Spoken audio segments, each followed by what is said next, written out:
everybody, welcome to my channel. My name is Alex and today I'm going to be talking about some of my favorite things from 2019. So I am planning to film a video about my favorite books of 2019, but I'm going to wait until the first part of January so that 2019 can come to a close. But today I'm going to be talking about some of my favorite other things from 2019. So the majority of this list is going to be movies and TV shows that I watched throughout the year, but I'm also going to throw in some booktubers, some podcasts, some music that I listen to, and just some general things that I loved this year. So before we get into the video, if you're new here and you're not already, be sure to go down and hit the subscribe button down below as well as the bell icon so that you never miss out on any of my content. And without further ado, let's get started. So the first category I'm going to talk about is TV shows, and the first one that I want to talk about is a Netflix original series called Merry Happy Whatever. Now this is a brand new series on Netflix. It only has one season out and I watched it in the days leading up to Christmas, and this series stars Dennis Quaid as the patriarch of this family, and it centers on his daughter, who's played by Bridget Mendler. She lives in LA and she brings her boyfriend home to Philadelphia for the Christmas season, and chaos ensues. Another of the major stars on this show is Ashley Tisdale, who plays one of the sisters of Bridget Mendler's character. Now I really loved this show. I love all three of those actors that I just mentioned, and this show was the perfect way to get me in the spirit for Christmas time. It was really funny and really heartfelt, and I think that all the characters did a phenomenal job. There's a lot of good representation in this show. One of our characters is gay, and we just deal with a lot of the intricacies of this family in general. They are wacky and insane, and it was hilarious, heartwarming, heartbreaking. I don't know if they're gonna make a second season for next year around the holiday season. I really hope that they do, but the series leaves off in a well-rounded place so that if this is the only season that they make, that's fine, but I hope that they do continue it on in 2020. Another show that I really enjoyed this year was Britain's Best Home Cook. Now, I have heard so much hype about the Great British Baking Show, and I actually did also watch a few of the holiday specials of the Great British Baking Show this year, which I really enjoyed. I haven't seen the show itself, but Britain's Best Home Cook is exactly what it sounds like. It's a competition series revolving around finding Britain's best home cook, and I just loved this show. I found it to be very wholesome. One thing that I really enjoyed about this show as opposed to American cooking shows is it feels like in American cooking shows or just any American competition show, everybody is trying to like beat each other down because they want to get this prize money, and it's just like this huge thing and everybody's so mean to each other. But on Britain's Best Home Cook, everybody is so wholesome and humble, and they all help each other out, and they were genuinely sad to see somebody leave each week. And it wasn't about winning the title of Britain's Best Home Cook, it was just being together and cooking good food. So this was really wholesome, really fun. I think I finished it in less than a week, and I think there's only one season, so it's available on Hulu if you're interested. It was really good. Another show that came to a close at the very beginning of this year was the Netflix series For a Series of Unfortunate Events. Back in January of this year premiered the third and final season, and it was beautifully done. I have loved following this show all the way back from the beginning. I think that Neil Patrick Harris does a beautiful job as Count Olaf, and all of the child actors are marvelous as well. You've got Patrick Warburton playing Lemony Snicket. You could not ask for a better Lemony Snicket. I feel like Netflix really put the time and attention that this series deserved, and I am so grateful for that because this is one of my favorite series of all times. It is my favorite series from my childhood, and I was so happy to see that they did it justice. Another show that I really enjoyed this year was Explained, which is another Netflix original series, and this is a show that you can watch in any order. There are 2 seasons out, and they have done a couple of spin-offs as well, but each episode just goes into detail about a certain thing that you are going to be learning about. So there's an episode on pirates, there's an episode on diamonds, there's an episode on fast fashion, and they just take these concepts and break them down into 20-25 minute episodes. They talk to the experts, and it's just really fascinating. A lot of the topics that these shows revolve around I didn't feel like I would be interested in, but the history and the culture around these topics is really interesting. And a lot of times the episodes will be narrated by people that you know, just random celebrities, which is just a cool little added bonus. Another Netflix documentary show that I really liked this year was called Our Planet. I know that one took a lot of people by surprise, and the internet loved it whenever it first came out. I am not usually one that watches a lot of nature documentaries. I think that they're interesting, but it's not just what I gravitate toward. But once I saw this one on the homepage and I just saw how beautiful the images were, it just immediately sucked me in and got me intrigued because I wanted to see what was behind the cinematography, and then the content of the show itself really pulled me in. So each episode they focus on a different ecosystem and a different part of the world, and it just really helps you realize how beautiful our planet was and how much it is suffering right now and how we can make an effort to turn it back around and restore our planet to its natural state and its beauty. So if you have not seen Our Planet yet, I definitely recommend it. Even if you don't think that nature documentaries are your thing, this is one to watch. Hi, Editing Alex here. I'm cooking dinner. I've got my Instant Pot going, but I realized I completely forgot to talk about The Morning Show, which is an Apple TV show that I have been watching and really enjoying. It stars Jennifer Aniston, Reese Witherspoon, and Steve Carell. I am not caught up. I've watched the first 4 or 5 episodes, really enjoy it. It's like a drama centering around this fictional morning show. Steve Carell and Jennifer Aniston are the co-anchors of the most successful morning show on television, and Steve Carell's character gets accused of sexual assault and he gets fired from the show. Reese Witherspoon is an up-and-coming reporter that gets to replace Steve Carell. It's really interesting, really fun, not fun, very dramatic, but I'm enjoying it so far. And the last show that I'm going to talk about is Supernatural. I know that that is not an original pick, but I have really enjoyed watching it this year. I am not caught up. I'm only in season 9, but I started it this year. So I've watched seasons 1 through 9, and it's a show that I thought that I would enjoy, but I have really come to love it a lot more than I thought that I would. So my husband got me into it. He is caught up with the show in the 15th and last season. I am working my way there, but I'll definitely be finishing it up in the early part of 2020. Okay, so now I want to move on to movies, and the first movie that I'm going to talk about is Love, Simon. I finally got to watch the Simon versus the Homo sapiens agenda adaptation this year. Meant to watch it last year, never got around to it. I wound up watching this one on the plane ride home from Australia, and this movie was so good. It's been several years since I read Simon, and I remember really enjoying it, but this movie just brought me back to that world and those characters, and I loved everything about it. The actors were so good. The storyline is amazing. Just everything about this movie just made me so happy. I am not usually one that cries in movies, and I cried in this one. It was just a beautiful, emotional, hit me so hard, and I really want to rewatch it and reread Simon. Another movie that I really enjoyed this year was The Revenant with Leonardo DiCaprio. I again watched this one on the plane ride home from Australia as well, and I 100% understand why Leonardo DiCaprio won his Oscar for this movie. It was so good. This is another one that I wanted to see it because of Leonardo DiCaprio, but I didn't think that I would actually be interested in the storyline and the subject matter, but it was so intriguing and so good and so raw and just everything that I wanted in an action movie. It was amazing. You can't have a favorite movies of 2019 list without including Avengers Endgame. This is what everybody, everything, everyone was leading up to going into 2019, and in my opinion, it delivered. I loved everything about this movie. Again, it was so awesome to see all of our characters together and just to watch everything unfold. I was really emotionally invested in this movie. I don't think that I need to say a ton about it because everybody's already said everything that needs to be said, but I thought that this was a really satisfying conclusion to this epic Marvel universe. Kind of in the same vein, another movie on my list is Spider-Man Far From Home. I have loved Tom Holland and Spider-Man in every movie that he's played him in, and I just think that he is amazing in that character. I love him. He's everything to me. And this was a really good addition to the series. I'm very glad that he is going to be remaining as Spider-Man. I was really scared for those few days there where they had ended Spider-Man, but we can all breathe a collective sigh of relief that Tom Holland will be reprising his role because this one was really good and I can't wait to see what happens with him in future movies. We've got 2 more movies I want to talk about, and first is Frozen 2. I honestly went into Frozen 2 not expecting much. I loved Frozen like I know a lot of us did, but I find that a lot of the times that the sequels to Disney movies are good, but they're not as good as the original, and I thought that that was what this one would be. But I loved it, and I really loved the way that they focused on the sister relationship in this. I know that a lot of people wanted Elsa to have a relationship, and she didn't. Spoilers, I guess. She did not have a relationship in this movie, which I highly appreciated. I don't think that she needs one. I think that she's a badass bitch, and she can do whatever she wants to on her own.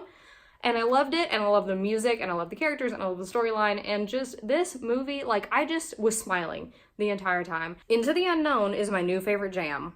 And The Next Right Thing is like, I want the lyrics of that song tattooed on my body because it just spoke to me so hard. And it's like, I was sitting there in the theater, like, trying not to cry when she's singing the song. I might have cried, but like, that one just really hit me in the feels really bad, and I just want to watch it again already. And the last movie that I want to talk about is called Knives Out, and this is a pretty recent release, and this is another one I did not think I was gonna like. My husband wanted to see it, and I agreed, and I thought that it would just be okay, but this movie was really good. Now, this is one that just recently came out, and I don't feel like too many people have been talking about it. So it is loosely inspired by Agatha Christie and her kind of novel style. You start out following this older mystery thriller author, and he passes away. They are ruling it a suicide, but they think that there may be some ulterior motives. It's not actually a suicide like it initially seems. And so you get to follow Daniel Craig, who is the detective, as he interviews all the members of the family and tries to figure out what actually happened to this author. Some of the other members of the star-studded cast include Chris Evans and Jamie Lee Curtis, who I feel like did a phenomenal job. The entire cast of this movie was so good, and the cinematography in this is really distinctive, and it was just, I don't even really know how to describe it, but it was really interesting, and it lent itself well to the feeling of the story. And the mystery in and of itself, the way that it just kept twisting and turning, and then when you get to the end and they talk you through everything, and you get to go back and look at the rest of the movie and see the little hints that were dropped, this movie was just beautifully crafted. You can definitely tell that the writers took the time to sit down and plan out every single little tiny detail so that it would work together, and it was just really, really well done. So if that sounds like your thing, even if it doesn't sound like your thing, because I didn't think I would like it, but I loved it. If you haven't seen it, go watch it. I do also want to talk about two podcasts that I've been listening to this year. So the first one is Currently Reading, which I've talked about a couple times on my channel, but this is my absolute favorite podcast of all time. They are in their second season, but I have been listening since like episode 5 of the first season. So this is not a new find for 2019, but it has been my #1 go-to podcast for the year. This is essentially just a podcast of these two women, Meredith and Katie, who get together every week and talk about books, and it's phenomenal. This is the one podcast. I'm subscribed to probably 6 or 7 podcasts, but this is the one that I make it a priority. Every single Monday, I listen to their new episode. So this is one that I love being in the room with Meredith and Katie. They really make you feel like they're there. And they have really interesting and sometimes differing bookish opinions, and I've gotten a lot of book recommendations from them that I wouldn't have gotten otherwise. And I love just the way that they put their episodes together. It is very formulaic. They do pretty much the same thing every week, which I love. I need that kind of structure in a podcast, and I really enjoyed the way that they do theirs. So if you are interested in podcasts, their episodes are about an hour long, and they drop every Monday. I think they're available pretty much everywhere that you can find podcasts, so check them out. The other podcast that I've been enjoying this year is Enneagram and Coffee. Now, I first found out about this podcast through the Instagram account Enneagram and Coffee, which is run by a woman named Sarah Jane Case, and she is an incredible Enneagram resource. I've really been enjoying her content on Instagram, and then when I found out she was making a podcast for Enneagram and Coffee, I obviously subscribed to it and have really been enjoying it as well. So I feel like Sarah Jane does a really nice job on her podcast of switching up her episodes between, breaking down the individual types of the Enneagram versus talking about some common mistypes or different kind of beginner things in the Enneagram.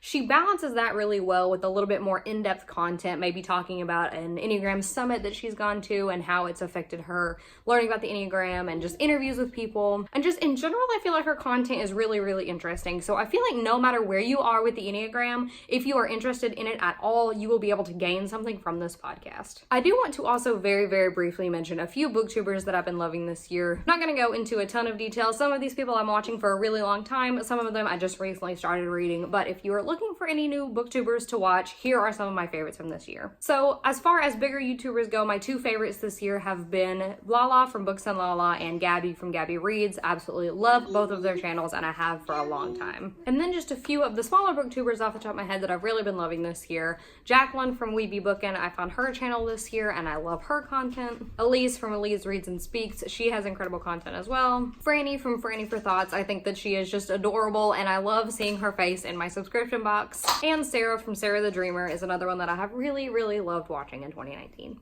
I'm also going to quickly mention another YouTuber that does not make bookish content, but that is Natalie Bennett. I have really, really loved watching her videos this year. She is a mommy vlogger. She is a mom to 2 5-year-old twin boys and a 2.5-year-old daughter, and I love watching her content. She does a little bit of everything. She does like clean and decorate with me videos, makeup videos, mommy videos, food videos, a little bit of everything out there. So her content is always really creative, really good, really wholesome. She talks about Christian faith a lot in her videos, but they're not completely centric around her faith. So even if you are not a Christian and you still feel like that's something you may be interested in, you don't have to worry about being bombarded in her content. It's just really wholesome and warm and feel good, and I have enjoyed watching her this year. Really quick, I want to mention a couple of music albums that I have loved this year, and the first one has to be Lover by Taylor Swift. If you didn't know, I'm a huge fan of Taylor Swift. I was so glad when this album came out this year. I think that it is the perfect blend of everything that she's ever done. There's some angsty songs, there's some fun songs, there's some social justice type songs.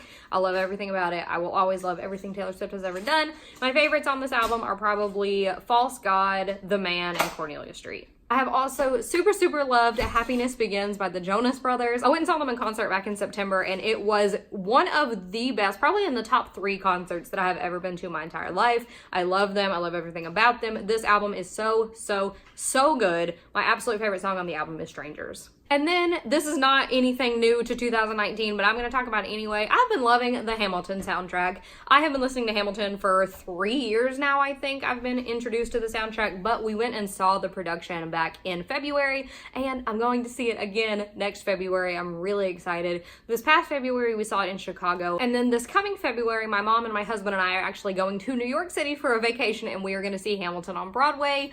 I am so excited. I could not be more excited. But ever since we saw Hamilton this last February, my husband has gotten into Hamilton. He wasn't into it before I was. He loves history, but he is not a musical person. So he took me to Hamilton just because he wanted to do it for me. It was like a gift. But I told him that he would enjoy it. He didn't believe me. And then he got addicted after we went and saw it. So he's the one that actually requested to see it again. I am so excited, but I have been loving the Hamilton soundtrack again this year. And then finally, I just want to finish it all up with just a couple random things. I've got one clothing item and a few makeup things that I want to talk about that I've been loving this year. So first, I'll start off with my one clothing item, and it is not going to be a surprise to you guys whatsoever. I wear it in probably every 3rd video that I film, and that is this gray sweater. I live in this. This is the most comfortable thing that I have ever worn in my life. This is from American Eagle. I think it's just called their oversized sweater. I absolutely love this. It is so soft. It's got this higher crew neck, so it's not as high as a turtleneck, so it doesn't feel like it's choking you, but it is still high enough that you're gonna stay warm. This sweater is incredibly warm, but it is thin enough that you can layer it under a big jacket or whatever else if you live in a really cold climate. I have adored this. This is one that I heard about from Natalie Bennett. She has the sweater. She wears it in the same color, and so I had to order one. Absolutely fell in love with it. And I asked for them for Christmas and wound up getting it in 2 more colors, so you're gonna see a lot more of this type of sweater. I also want to talk about a highlighter. So the highlighter that I have been using this year is from Ofra, and this is in the color Rodeo Drive. I actually got this from an Ipsy bag. I subscribed to Ipsy earlier in the year, and this was one of the samples in it. I have been using this almost every single day since I got it back in the spring, and you can barely even tell that it's been used. But I love this color. I think that it is beautiful, and I think that it goes really well on my skin personally, but I think it would go well on anybody's skin. And I also really enjoy this because you can do a lot with it. So if I don't want my highlight to be as obvious, I want it to be a little more subtle, then I can use a fan brush and put it on, and it just barely catches the light. But if I want it to be a little bit more pigmented, I just take it on my pinky, swipe it on, and it looks beautiful. So regardless, whatever you do with it, this is gonna look good. And finally is the lipstick that I have been absolutely in love with this year, and that is the Maybelline Superstay Matte Ink. I originally bought this lipstick in 2 different colors. I bought the red, and I use the color 118 Dancer. I bought this one whenever I went to a work party with my husband back in September. I wanted a red lipstick, and that night we ate dinner, and I had probably at minimum 8 drinks using this, and I never had to retouch it. It looked phenomenal all night, and I'm obsessed with this. This is my other favorite color from them. This is number 65, Seductress. This one looks more pink when you first put it on, but then when it dries and goes matte, it kind of goes to this beigey kind of mauve-y color. You guys have seen it in a lot of my videos, but I adore this. This is my everyday go-to makeup. And this is a lipstick that my #1 go-to. I will never use another matte liquid lipstick again because it stays so well and it looks so good. I told my husband that he can get me one in whatever color that he wants to, so he got me 2 other colors for Christmas. He got me number 105 Explorer, which is the color that I'm wearing today, and he also got me number 90 Huntress, which is kind of a purpley gray color. The one thing with that liquid lipstick is that it has incredible incredible staying power and it does not come off. Like, you are gonna need a heavy duty lipstick remover to take that shit off because it will not come off.